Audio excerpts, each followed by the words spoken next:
Selamat datang di Weekly Vlog 0044. Dan hari ini jadwal gua Kenapa jadwal lu?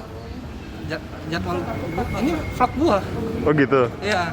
Bukan Mas Panji, bukan? Hah? Bukan Mas Panji? Enggak, Panji siapa anjing, Panji. Enggak, gua enggak peduli siapa Panji. Fuck Panji. Talent gua tuh. Oh itu. Lebih ke asisten sekarang. Panji, tolong ambilin minum gua ya. Siap. Bang, bercanda Bang. Bang Panji. Bang, bercanda. Rumah beneran ini. Hanya ornaminsi.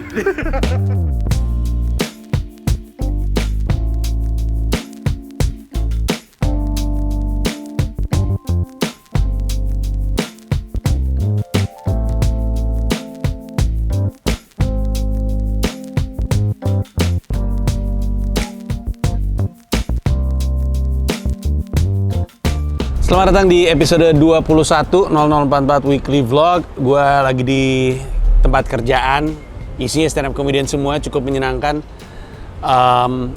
Hari ini, di episode ini, gue mau mengambil kesempatan ini untuk memperkenalkan si Angga Diandri, atau gue nyebutnya Toro. Dan mungkin banyak orang sampai sekarang nggak ngerti kenapa gue nyebutnya Toro, karena di hidup gue kebanyakan Angga. Ada Angga Puradiredja, Malikin Essentials, ada Angga Sasongko, ada Angga Hehe Live Surabaya, ada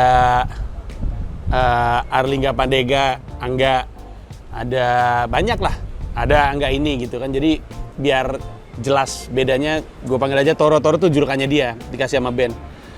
Nah, si Toro ini adalah contoh yang menarik soal growth mindset, karena manajemen gue kan berdiri tahun 2000, gue lagi berusaha untuk mengingat, kayaknya berdiri tahun 2000, mungkin 2004, mungkin gue lupa sih, apa 2007, gue lupa pokoknya udah lama. Nah terus manajer gue kakak gue, dan kami punya kurirnya adalah si Angga. Jadi belum jadi manajer gue, kurir kerjanya di telepon, ini ada kontrak, bawa kemana gitu, kontraknya disamperin, ntar ngambil, Angga ambil kontrak dari mana, diantar ke gue untuk gue tanda tangan. Kerja kurir. Sekalinya pernah kerja sama gue langsung untuk nge-crew, itu waktu gue ngerilis buku pertama gue tahun 2009, dan dia datang ke loading, tanya bentar kapan-kapan. Lagi loading sound, loading alat segala macam, karena gue ada nge-rapnya juga di acara itu. Dia datang dalam kondisi mabok. Jadi dia dulu kerjanya ugal-ugalan mabok, narkoboy kali, gue nggak tahu. Makanya sekarang dia sayur mayur aja hidupnya. Silakan dipelajari gimana orang yang dulunya begajulan banget, terus mulai dari kurir. Makanya gue tahu banyak yang suka beralasan karena kan gue kan cuma gini-gini. Yang penting tuh growth mindsetnya. Jadi mulai dari kurir sampai akhirnya megang gue dan diproyeksikan untuk jadi salah satu pemimpin masa depannya Comika. Silakan ditonton episode ini.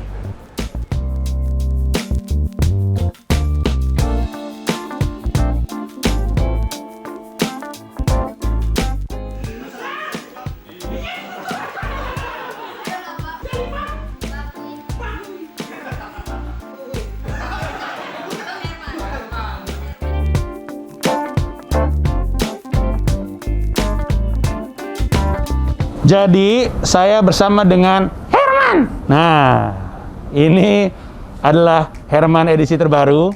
Lebih ganteng. Ya, lebih ganteng. Kami hari ini mau ngejob di G-Com Fest, dan dia berubah wajah karena beberapa hal, tapi utamanya adalah karena Herman sekarang akan dijadiin IP. Jadi gue mesti create bentuk yang baru, bentuk yang unik. Kalau kemarin kan sebenarnya beli di toko mainan. Yang kemarin jelek, ya. Tua. Nah sekarang udah lebih baru, udah lebih oke, lebih muda, sehingga diajak ngejob enak. Amin, banyak duit. Tuh lihat, udah mati.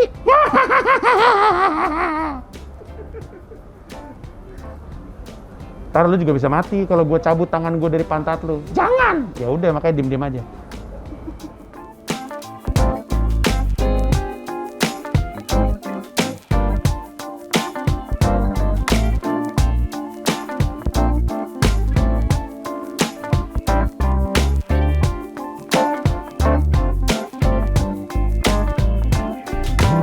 Nama gue nggak Diandri.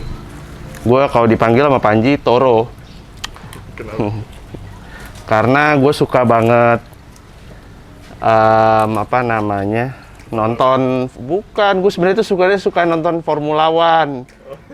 Ada namanya timnya Red Bull yang second divisionnya namanya Toro Rosso, yang artinya banteng merah gitu. Tapi rumor kadang katanya dibilang gue suka nonton sukatoro.com dulu. Kayaknya nanti pada saat episode Ben bisa menjawab deh gitu, apakah benar itu semuanya nggak bener itu, padahal itu jelas-jelas gue suka banget F1. Di Comika gue sebagai bisnis manajernya Mas Panji. Awal mula gue di Comika tuh tahun 2000, mungkin namanya dulu belum Comika ya, masih Lumintu waktu itu. 2018 Panji lagi bikin stand up comedy world tour-nya dia yang berjudul Pragiwaksono. Oh, ini gue sambil manen ya. Pragiwaksono world tour di Jakarta. Nah, gue diajak sama band untuk menjadi asisten produksi manajer. Kerjaannya tuh ngumpulin invoice dari vendor-vendor untuk acara yang di Jakarta. Gue nggak punya background I.O. sebelumnya karena gue lebih sering di belakang layar sebagai representatif talent ya, atau biasa disebut manager, artist manager. Di situ gue dapet kesempatan untuk belajar lebih banyak gimana sih caranya nyelenggarain event gitu.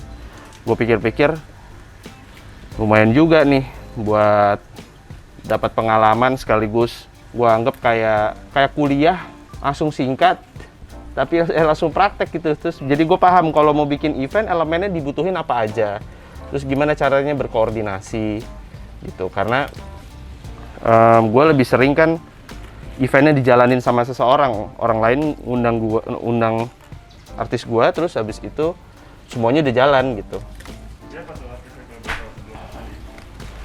Sebelum Mas Panji itu sebenarnya di awal tuh gitu, gue 2009 jadi LO-nya Java Production. Kalau tahu namanya acaranya Java Jazz.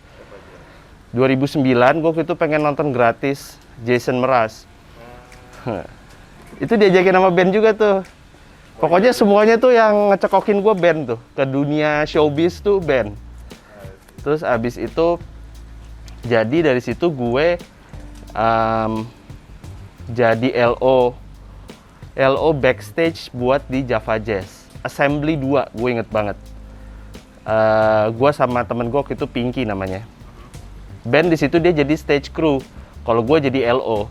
Kerjaan gue adalah nangkap artis yang baru datang, artis jazz yang baru datang dari hotel yang baru datang di venue. Waktu itu venue itu di JCC, makanya tempatnya di Assembly 2, gue inget banget tuh tempat.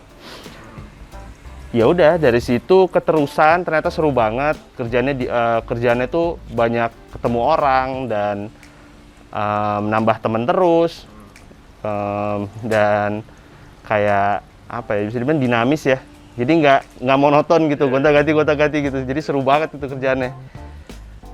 Dari situ keterusan di Java Jazz, diajaklah habis itu ke festival berikutnya, Java Rocking Land. Wah, nonton band-band rock waktu itu. Di situ sempat ada stereophonic, betul, stereophonic. Ada si Smashing Pumpkins. Wah, seru banget deh. Iya, gue sempat ngeliat tuh Smashing Pumpkins nggak mau mainin encore karena bete, tiba-tiba di kirinya ada pacarnya yang The Veronicas sama si gue lupa, ada band Australia satu yang lagi The Vines. Jadi pas lagi si vokalisnya lagi nyanyi, ceweknya di samping lagi peluk-pelukan gitu kan. Band lain nggak jadi encore, langsung turun deh. Dia nggak mau encore, padahal di situ ada Pak Peter, langsung nggak jadi, langsung turun ngambek. Wah, langsung cabut deh langsung. Wah, kocak banget. Padahal band rock ya, ternyata baper.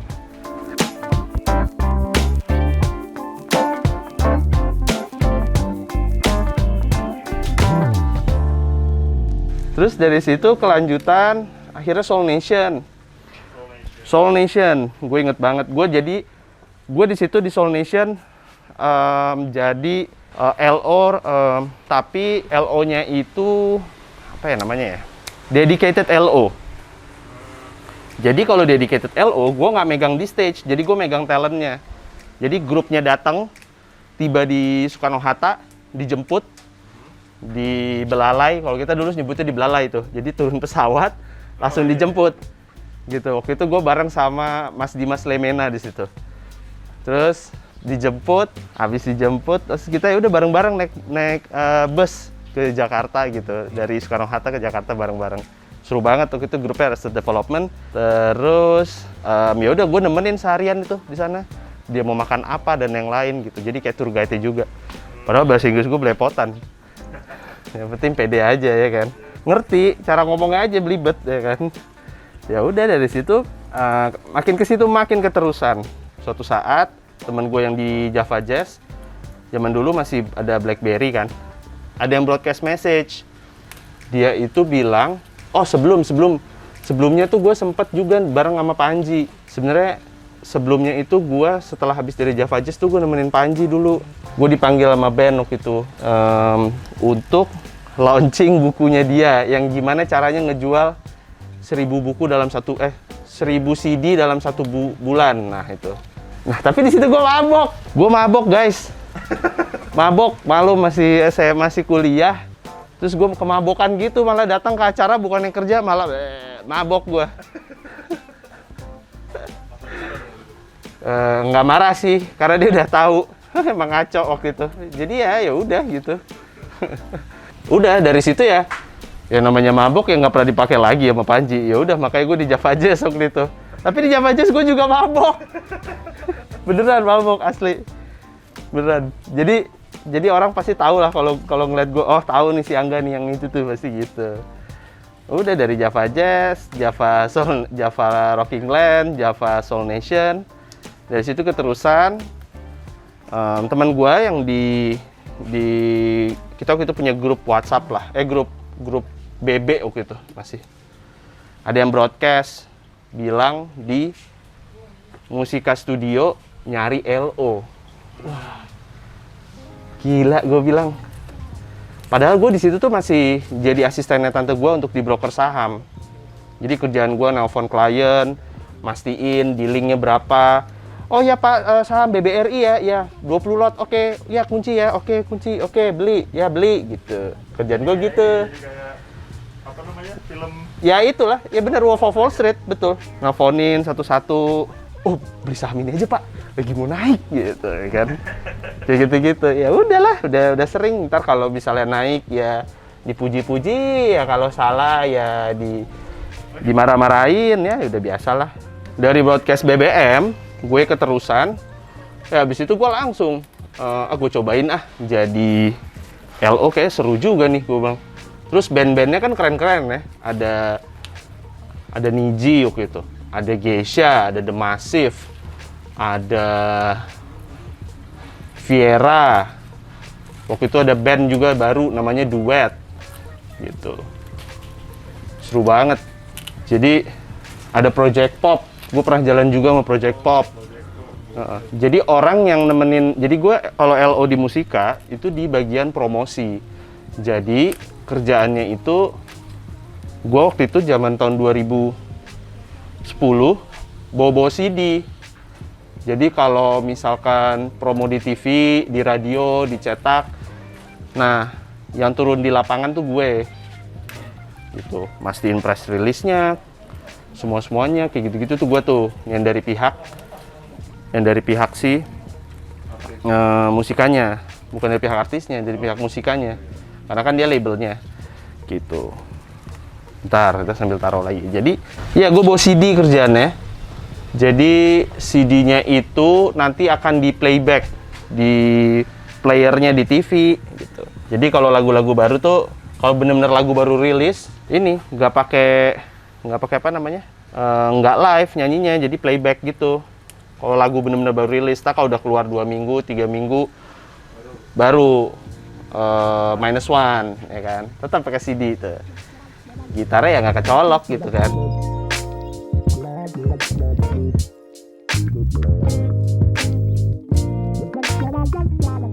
Lu pada tuh kalau memulai hari tuh dengerin lagu apa kalau gue boleh tahu?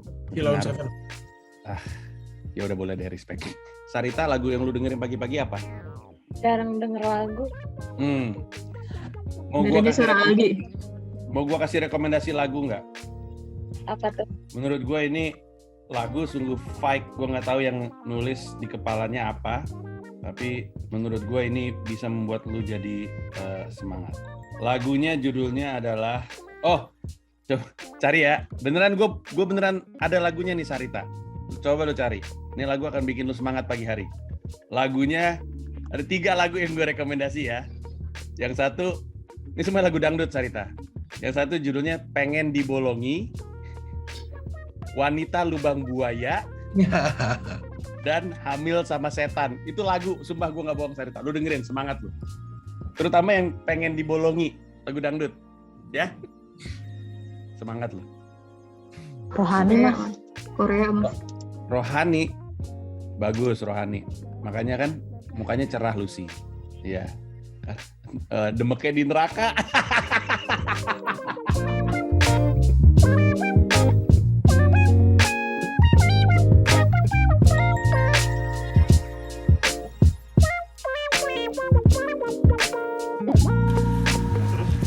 Dari mana? Gue masih belum nemu garis lo akhirnya full sama Mas Panji. Belum, karena belum. Dari situ ngapain lagi tuh? Dari Musika Studio, dari situ tuh gue nggak pernah, setelah abis yang jualan yang CD, gue udah nggak pernah jalan bareng karena kan ya gue mabok ya kan, track recordnya kan, jadi ya nggak mungkin lah gitu kan, jelek ya siapa yang mau gitu. Dan dulu tuh gue masih belum ngerti kali ya bisa dibilang ya, jadi ya belum ngerti aja gitu. Oh harusnya tuh nggak boleh kayak gini. Ngerti sih, tapi badung aja. Emang orangnya rebel emang, betul. Tuh, jadi dari situ gue di Musika Studio cukup lumayan lama ya, kayaknya hampir setahun. Gue jalan bareng sama Niji. Waktu itu Cheryl baru recording tuh, jadi belum sempet jalan sama gue.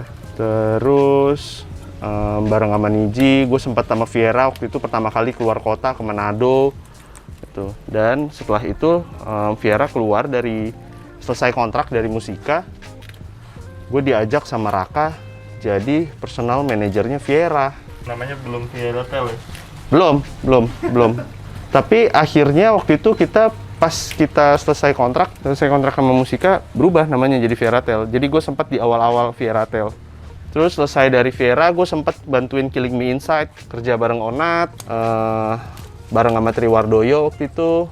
Terus di tengah jalan, pas lagi gue habis acara Viera, gue ketemu sama ada satu grup musik elektronik namanya Midnight Quickie. Waktu itu lagi bikin video promo karena temennya, salah satu personilnya si Aidra itu temennya Trian, drama Viera. Secara nggak langsung tuh gue kerja berdasarkan referensi gitu, kenal dari seorang gitu. Yang benar-benar gue ngelamar kerjaan cuma Musika Studio, sisanya tuh gue diajak gitu. Jadi ya nikmatin aja gitu. Kita nggak tahu kita ketemu sama siapa, kita kenalan sama siapa, tahu-tahu besok kita kerja bareng sama dia. Nah itu menurut lo kenapa? Kenapa lo bisa direkomen? Di saat waktu itu kan lo bilang lo masih mabok-mabokan. Iya, ya mungkin ya balik lagi ya, namanya juga orang. Panji selalu cerita ya orang aja gitu, kadang dia baik, kadang enggak gitu kan. Jadi ya balik lagi, mungkin itu orang yang ngajak kerja gue, dia ngelihat ada kelebihan dari sisi gue, tapi dia juga menerima kekurangan gue gitu. Jadi ya menerima kekurangan gue gitu.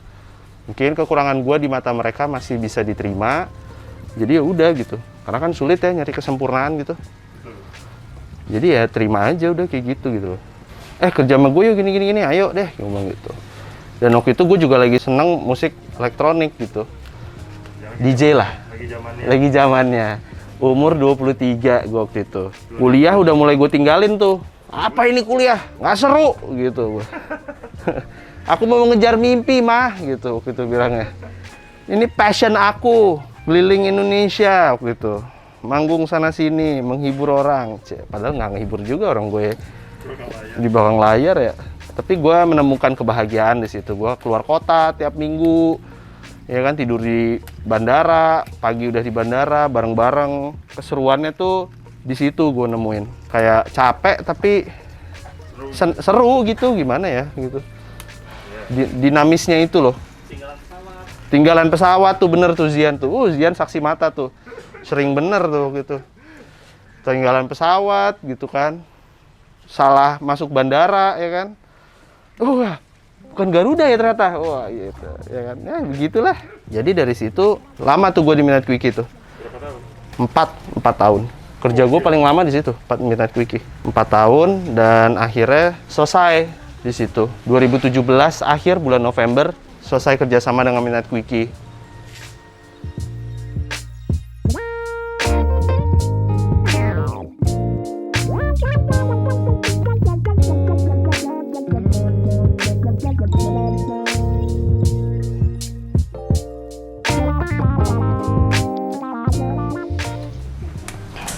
Setelah gue dari Midnight Quickie, gue bingung tuh mau ngapain lagi. Karena secara nggak langsung gue diberhentikan sih sama mereka. Udah nggak perform lah. Masih mabuk. Lebih parah, ugal-ugalan. Makin nggak karuan gue. Jadi kayak saatnya untuk gue mencari ketenangan gitu. Saatnya gue nanya sama diri gue lagi nih, gue harus ngapain gitu. Waktu itu umur gue 27 tepatnya. Malah makin bingung, 27 nggak punya kerjaan, nggak punya tabungan, aset udah nggak ada ya kan. Bisa dibilang gue secara sadar salah memilih gaya hidup. Dan dari situ dari 2017 akhir gue nggak tahu mau ngapain. Lulus kuliah enggak, tabungan nggak punya, mobil dijual mesti bayar utang, kartu kredit banyak, sampai diteleponin debt collector. Ingat banget gue. Itu lowest point dalam hidup gue tuh gitu, 2017-18. Tidur aja bangun sebel gitu, wah ngapain nih gitu kan, bingung. Dan dimana di situ akhirnya gue sadar bahwa gue diberikan banyak waktu. Lebih baik gue coba hal-hal baru gitu. Gue nyobain banyak hal baru. Salah satunya hidroponik, gue sempet nyobain waktu itu 2018 di awal. Gue nyobain, udah tumbuh waktu itu kangkung, dimakan sama tikus.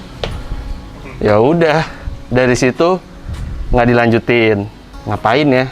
Gue olahraga. Gue dulu sering bayar membership gym, tapi nggak pernah gue jalanin gitu. Lebih tepatnya gue belajar untuk berkomitmen gitu di situ. Gue coba nge-gym. Gue nge-gym kan di Rasuna. Terus ngelihat di depan ada Milo 5K sama 10K run gitu. 5 kilo sama 10 kilo family run gitu. Terus gue ikutan, ya kan. Ikutan aja ya kan, kayak gimana sih, kan waktu itu lari lagi ngetren ya, kayak apa sih lari, kayak gini, gue ikutan, yang penting dapat pengalamannya. Dari situ tidur gue udah mulai makin enak tuh, ya kan, tidur udah makin enak, sudah mulai makin bisa berpikir secara jelas gitu. Karena gue dulu tuh paling sering pasti nyalain orang lain gitu, selalu nyalahin faktor eksternal gitu, orang lain yang selalu disalahin.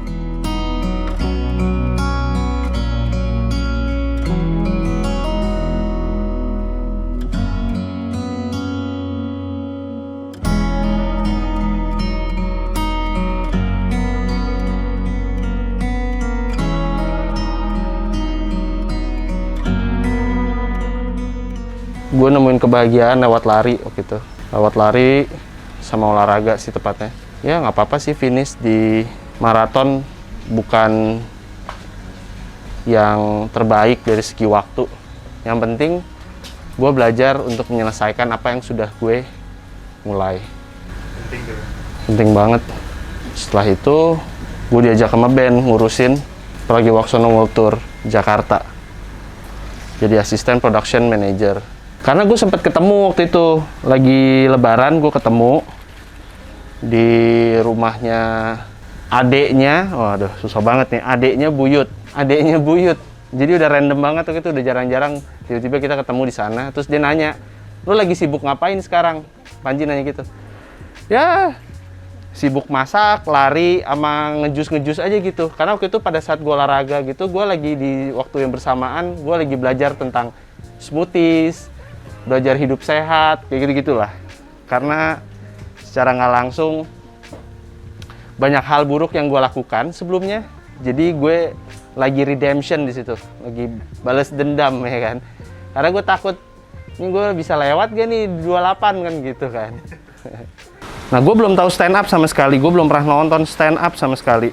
Diajakin sama band juga, yaudah deh ayo, karena gue juga pengen lebih kepada gue pengen belajar gimana caranya membuat acara gitu. Mungkin gue gitu di situ sempat berpikir kayak, siapa tahu gue nanti bisa kerja di IO nih gitu kan.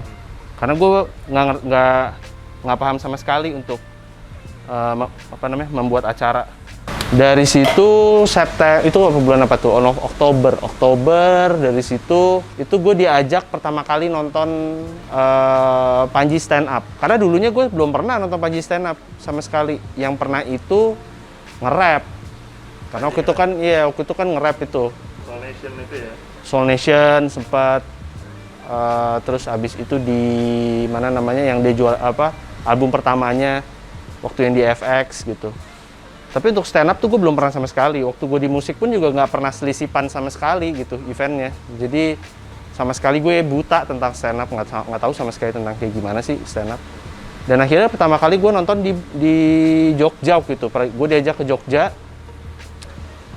openernya si Jupri.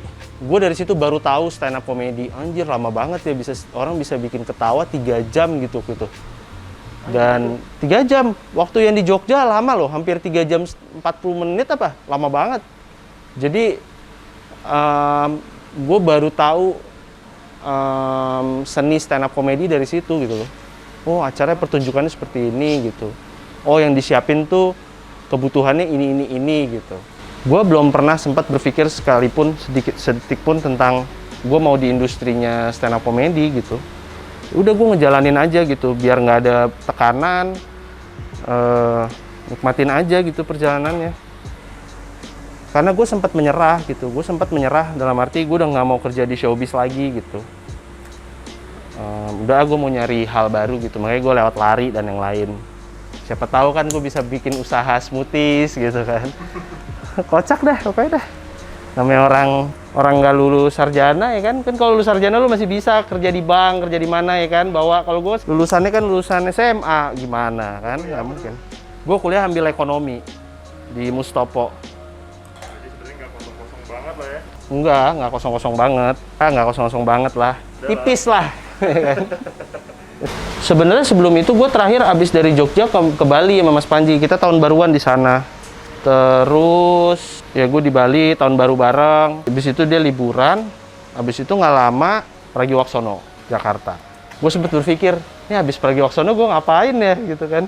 Dan ternyata di saat yang bersamaan setelah dari Pragiwaksono, Bang Zen udah nggak di kerja sama Mas Panji gitu. Dan ternyata posisi manajer kosong waktu itu.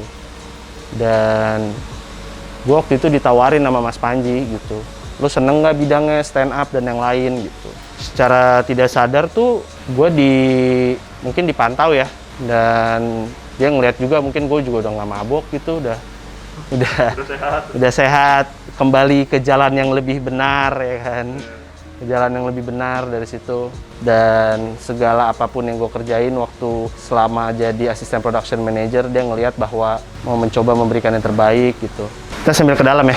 Berarti Mas Panji sebutannya ngasih lo kesempatan kedua ya?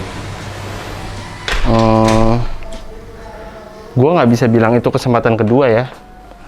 Karena pasti kesempatan sering dikasih, tapi gue yang sering nyanyain gitu. Jadi mungkin itu kesempatan kedua. Tapi gue rasa sih kayaknya enggak ya.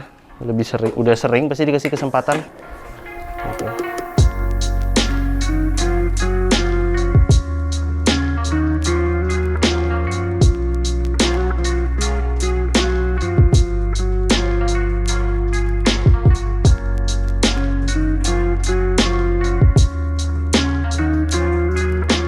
Lanjut, ini kita lagi apa nih?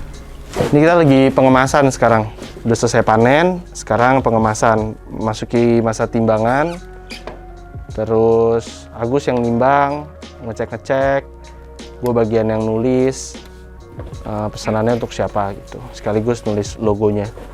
Ini agak mundur tadi pada saat di JCC.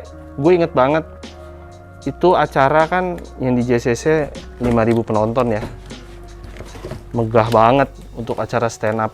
Itu gue ngeliat bener-bener sampai takjub gitu, bisa jalan bantuin, bisa terlibat ya di acara yang sebesar itu gitu loh. Dan ngeliat 5.000 orang berkumpul dan menonton pertunjukan stand up gitu, yang dimana performance-nya satu orang gitu kan. Gue dulu biasa berangkat band rame-rame gitu kan, ada personil, ada rame lah gitu. Ya ini satu orang gitu. Kalau dia nggak lucu ya betapa pedihnya ya gitu. Nah, terus Gue diajak meeting. Setelah dari situ ya kalau nggak salah nih, gue dapet tawaran dari Panji untuk jadi manajernya karena posisinya kosong. Gue kan bingung ya, gitu kan. Maksud gue kayak kenapa gue gitu kan. Sedangkan di situ gue juga dilema antara kayak gue takut gagal lagi, dan tapi di satu sisi gue juga seneng gitu. Beberapa kali ikut acaranya tuh gue seneng gitu, terlibat di acara stand up gitu. Kayak waktu di awal-awal gue nemuin kebahagiaan ikut di musik gitu, terlibat dalam pembuatan acaranya dan yang lain, hiruk pikuknya gitu. Di stand up pun ya akhirnya nemuin gitu, seru banget ya, walaupun ceritanya tuh gue udah denger sebelumnya gitu, tapi memang di situ seninya gitu. Jadi secara nggak langsung gue kayak ngerasa ketawa lagi. Padahal gue juga udah sering denger joke-nya gitu. Gue ngomong, kalau ditanya lu mau ngapain nanti habis ini, ya balik lagi lah, masak, ngejus, udah gitu, lari aja, udah olahraga aja terus gitu kan. Ya karena gue nggak tahu mau ngapain lagi gitu, jawab yang sebisanya gitu. Dan pada saat ditawarin jadi posisinya, jadi manajer, di situ gue kayak gue nggak bisa janjiin apa-apa ya, dan gue juga orangnya nggak berani berjanji. Ya udah kita coba aja dulu, kita jalan bareng. Dari situ ya udah kita jalan aja, nggak ada yang gue pikirin sama sekali gitu. Mungkin mikir, bebannya besar ya begini-begini ya, tapi kayak gue mencoba untuk kayak nggak mau dipikirin ya kayak gitu. Jadi dijalanin aja gitu. Ternyata pada saat gue jalanin, semuanya terasa lebih tidak seberat itu gitu, tidak seberat apa yang dibayangkan gitu. Nah ini kan berarti panjang tuh ya perjalanan lo sampai akhirnya masuk Comika gitu kan. Setelah lo udah mulai banyak berkecimpung di Comika, lo juga dibebanin tanggung jawab juga lo yang lumayan besar gitu sama Mas Panji di Comika ke depannya gitu kan. Nah menurut lo itu merubah plan lo ke depan nggak? Atau justru bikin lo makin pengen belajar gitu? Atau ada hal-hal yang lo sendiri susun untuk Comika ke depannya kan, atau gimana? Ada, kalau ditanya kayak gitu ada, tapi gue sendiri pun juga masih terus belajar ya, karena balik lagi kayak gue sekarang lagi nekunin hidroponik, gue mulai dari nol gitu. Dan apa ya, mungkin gue juga orangnya yang nggak cepet puas gitu. Gue inget banget waktu di awal-awal tuh kita secara nggak langsung ada meeting bersama Mas Ramha, di mana perusahaan Comika ini mesti ada targetnya gitu, mesti ada tujuan gitu. Dimana waktu itu kalau dilihat tuh kayak ini targetnya ini mungkin nggak ya kita achieve gitu. Ada angka yang dimana kita mesti meraih ke sana gitu.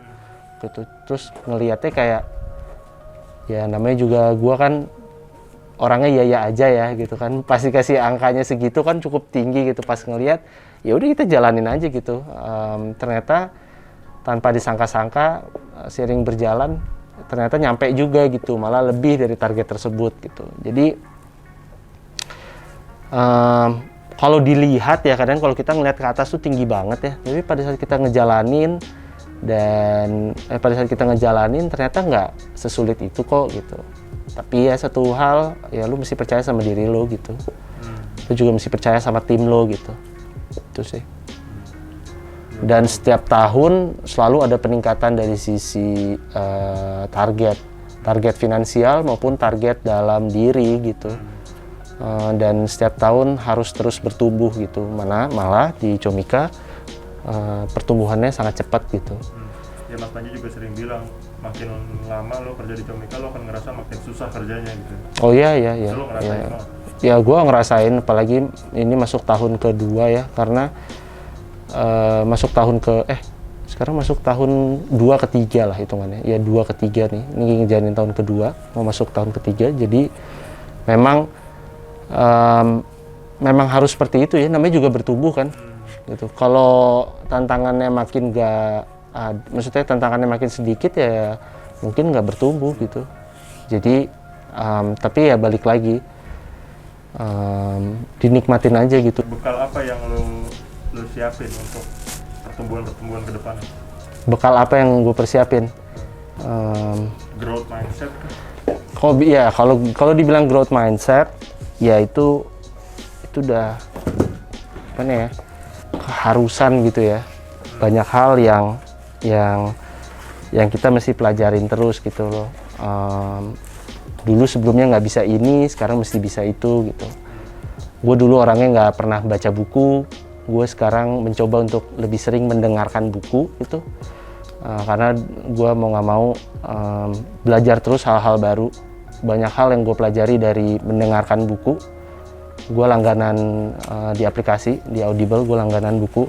Belajar tentang, ada leadership, ada tentang belajar juga tentang cara menulis, karena menulis menurut gue hal yang terpenting. Kayak kemarin ada salah satu hal yang akhirnya di Comika kita membuat suatu laporan supaya semua talent tuh si representatif atau manajer talent itu diwajibkan setiap bulan membuat laporan agar semua head mengetahui apa saja yang lagi dikerjakan dengan apa aja yang dikerjakan sama talent dan juga representatif atau manajernya gitu. Jadi menulis tuh terpenting gitu, karena kita nggak bisa semuanya cuma verbal gitu. Terkadang kita emang mesti menulis gitu. Kita tulis, kenapa? Biar kita bisa jauh lebih berpikir. Pada saat kita tulis sekali, apakah ini benar apa enggak? Akhirnya kita baca lagi, ini nggak benar nih gini. Akhirnya kita tulis ulang gitu. Baru akhirnya setelah itu laporannya dikirim. Gitu. Leadership sih nggak ada habisnya sih kalau dipelajarin. Iya. Nggak ada habisnya. Lifetime learning lah ya. Lifetime learning, betul. Gitu. Jadi gua pun juga masih terus belajar. Ini gimana sih gitu, karena setiap buku yang dipelajarin pun juga pada saat diaplikasiin sangat berbeda gitu. Tapi ya balik lagi, menjadi pemimpin tuh tanggung jawabnya sangat besar gitu. Walaupun kesalahannya dilakukan oleh, gue belajar banyak hal dari Mas Panji. Walaupun kita banyak belajar yang salah mungkin di lini bawah, tapi tanggung jawabnya juga tetap ada di Mas Panji. Jadi Mas Panji yang lebih banyak meminta maaf gitu. Jadi untuk kita bisa mau mengucapkan kata maaf pada saat orang lain yang salah, itu dibutuhkan jiwa yang besar gitu, kebesaran hati yang mau melakukan itu gitu. Jadi menjadi pemimpin atau leadership skill itu memang benar yang kita dulu bilang, lifetime learning gitu. Kita terus belajar gitu. Mungkin untuk di Comika kita juga lagi ngerapihin dari segi koordinasi. Ini perusahaannya makin lama makin besar. Dari waktu itu tuh cuman kurang dari 10 orang, sekarang kita udah lebih dari 50 orang. Kebayang meeting mulu, koordinasi mulu, susah sekali gitu kan. Jadi masih mencari cara gimana caranya bisa efisien secara komunikasi, gimana caranya bisa mobil ibaratnya kendaraan ini bisa jalan cepat, atau ini bayangin ini sayuran tumbuhnya bisa cepat ke atas gitu. Jadi kami masih terus belajar gitu, gimana caranya akhirnya bisa menemukan pola kerja, pola komunikasi gitu, yang dimana nanti bisa lebih efisien, bisa lebih optimal gitu.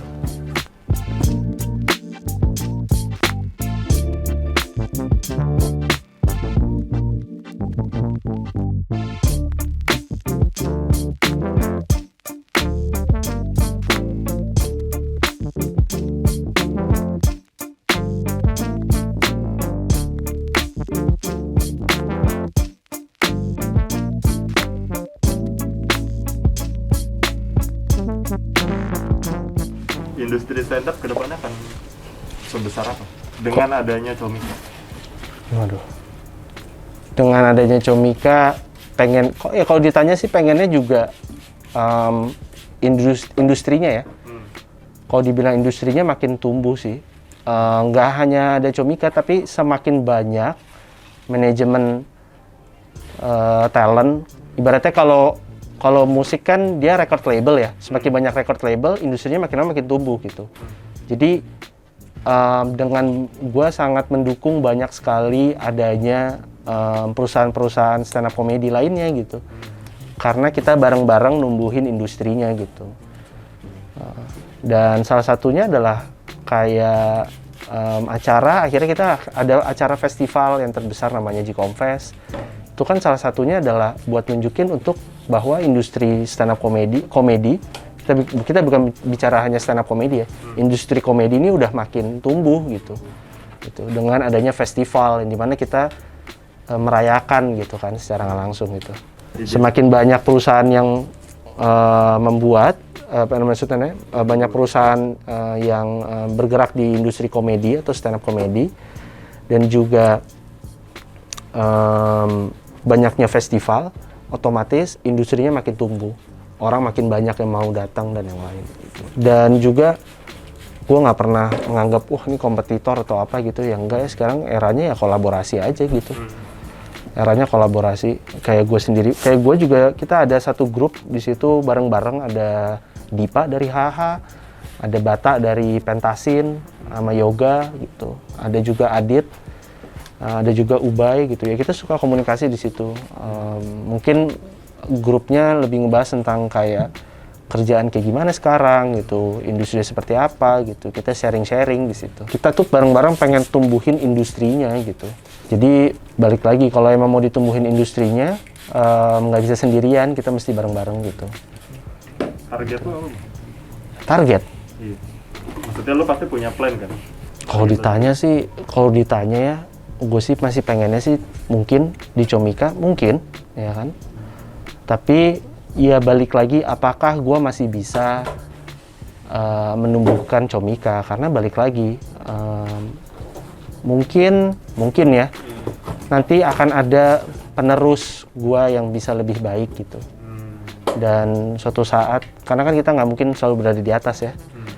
Jadi ya mungkin nanti suatu saat ada orang lain yang udah bisa lebih dari gue, dan dia posisi itu mesti menggantikan, karena memang perusahaannya mesti terus jalan ke depan gitu. Ketika masa itu tiba, ketika udah ada penerus yang seperti yang lo bilang tadi, legacy apa yang lo mau tinggalin ke dia, yang mau lo turunin?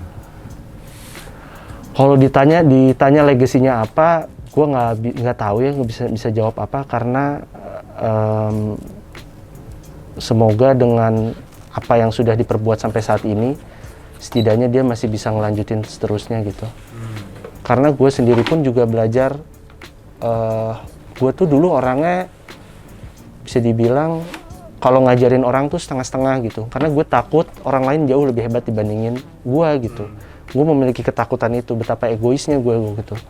Tapi gue makin kesini, gue udah kayak gue bisa jauh lebih bahagia ngelihat orang lain bisa lebih hebat dibandingin gue gitu. Di Comika Management sendiri, gue belajar gimana caranya ngajarin orang. Gue mesti sabar dan yang lain. Salah satunya belajar untuk bentuk kesabaran gue ya lewat tanaman ini gitu loh. Lewat sayuran gue belajar untuk bersabar. Itu yang ilmu yang gue dapetin gitu. Jadi gue pengen orang lain lebih banyak yang bisa orang lain pun juga bisa hidup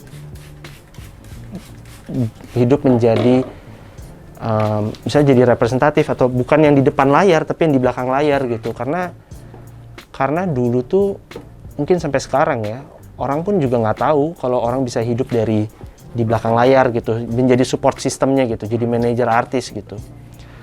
Jadi gue menemukan kebahagiaan pada saat orang lain yang gue mentorin secara langsung itu bisa lebih hebat dibandingin gue gitu. Gue mungkin ke titik ini gue butuh waktu proses 10 tahun, tapi dia bisa ngelewatin itu dalam waktu 1 tahun. Bahagia sekali gue ngeliatnya gitu. Dia udah nggak perlu ngejalanin apa yang gue alami 10 tahun yang perjalanan 10 tahun gitu. Jadi dulu gue nggak nemuin kebahagiaan seperti itu karena gue memiliki ketakutan betapa egoisnya gue, tapi sekarang gue akhirnya lebih seneng gitu. Dan di weekly meeting di Comika Management, gue kadang suka ngumumin tuh, si ini berhasil melakukan ini gitu. Jadi gue celebrate gitu. Small things tetap gue celebrate gitu. Gue applause, gue kadang standing applause gitu. Karena gue pengen nunjukin bahwa mungkin kerja sama gue penuh tekanan, tapi pada saat lo melakukan suatu hal yang benar, gue mencoba untuk menjadi orang yang fair gitu. Jadi gue akan appreciate dia gitu. Dan memang harusnya seperti itu ya. Betul, betul. Itu yang gue tahu dari buku One Minute Manager. One Minute Manager yang dikasih sama Yoris Sebastian waktu itu. Gue disuruh pelajarin buku itu. Dan itu bekal yang gue pegang terus gitu. Banyak gue ketemu orang, gue mesti belajar buku apa lagi. Akhirnya gue pelajarin, terus gue pegang beberapa fundamental.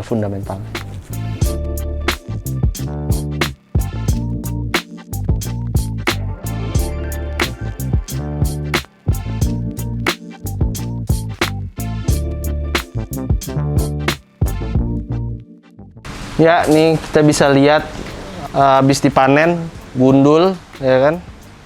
Habis, nanti kita lihat coba apakah hari Sabtu depan bisa dipanen kembali. Terima kasih yang udah ngikutin weekly vlog 0044. Semoga ada yang bisa diambil. Kalau nggak ada yang bisa diambil, ya udah lupain. Gitu. Terima kasih. Sampai jumpa.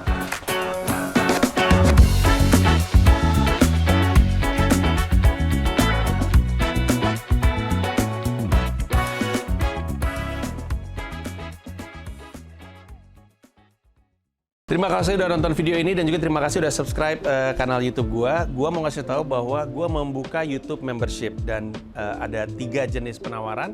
Ada 1 paham Rp30.000, ada 1 rasa Rp125.000, ada 1 jiwa Rp1,5 juta. Masing-masing punya manfaat-manfaat tersendiri. Ada konten-konten khusus yang gue siapkan untuk para member. Kalau tertarik silahkan mampir ke home, klik join.